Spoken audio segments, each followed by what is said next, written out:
God, yeah, I was in a marvelous room with another fellow who who said to there was a very cold-looking nurse, very stern.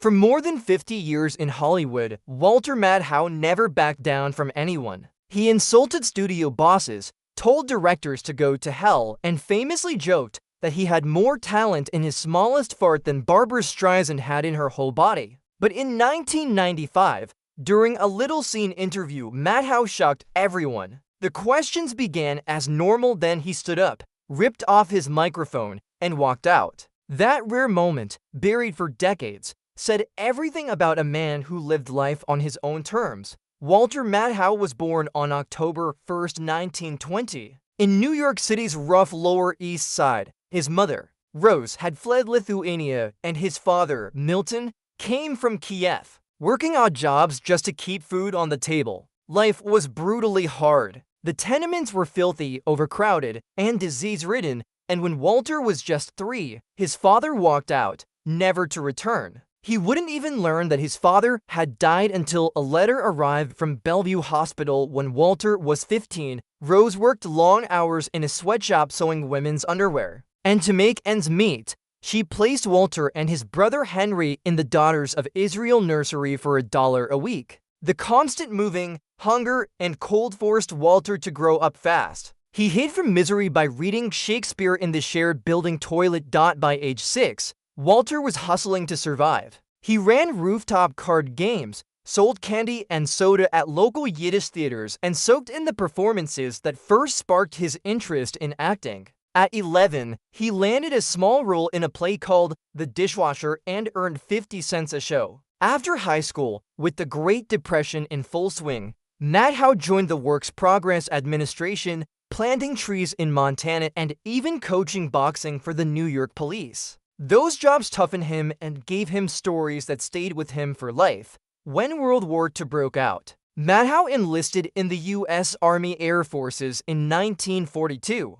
Serving as a radio man gunner aboard B-20 for bombers in the 453rd Bombardment Group under James Stewart. He survived raids over Berlin, supported the D-Day invasion, and earned 6 battle stars. Returning home, he used the G-Bill to study acting in New York, where his classmates included Marlon Brando and Tony Curtis. Matthau made his Broadway debut in 1946, covering 7 roles in of the Thousand Days. Through the 1950s, Matthau appeared in more than 150 live television shows, earning a reputation as one of the most reliable actors in New York. By 1965, he broke through with The Odd Couple on Broadway, playing Oscar Madison and winning a Tony Award. The next year he co-starred with Jack Lemmon in The Fortune Cookie and won the Academy Award. For Best Supporting Actor, it was the start of one of Hollywood's greatest screen duos, lasting over 30 years and 10 films, including The Odd Couple movie, The Front Page, and the massive late career hit Grumpy Old Men. But behind the laughs, Matthau wrestled with demons. Early in his career, he lost $183,000 in 2 weeks betting on spring training baseball games, money he didn't have. He borrowed from dangerous loan sharks and spent 6 years paying them off, living in constant fear. Over his lifetime, he estimated he lost $5 million to gambling. The stress left a permanent groove in his thumb from years of nail biting.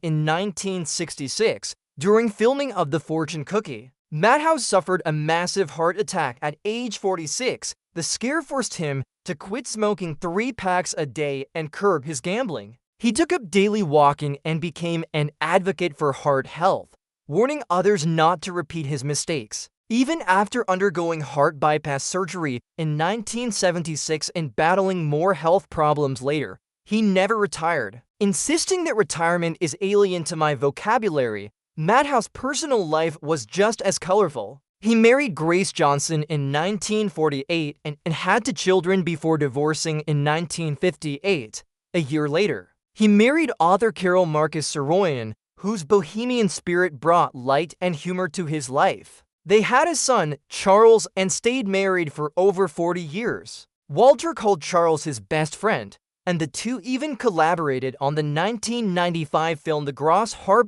In the 1990s. Matthau staged an extraordinary late career comeback with Grumpy Old Men and its sequel Grumpier Old Men, proving he could still draw huge audiences well into his 70s. His final film, Hanging Up 2000, showed a more vulnerable side as an aging father, hinting at the real health struggles he was facing. On July 1, 2000, Walter Matthau died of a massive heart attack at age 79. Hollywood mourned one of its most beloved actors, a man who brought dry wit, humanity, and gruff charm to every role. With more than 20 Broadway plays, 150 television appearances, and dozens of films, Matthau left behind a body of work that inspired generations. Even Homer Simpson's original voice was based on his raspy tone. Off-camera, his practical jokes and warmth made him unforgettable. Walter Matthau's life was proof that even through hardship, war, addiction, and illness,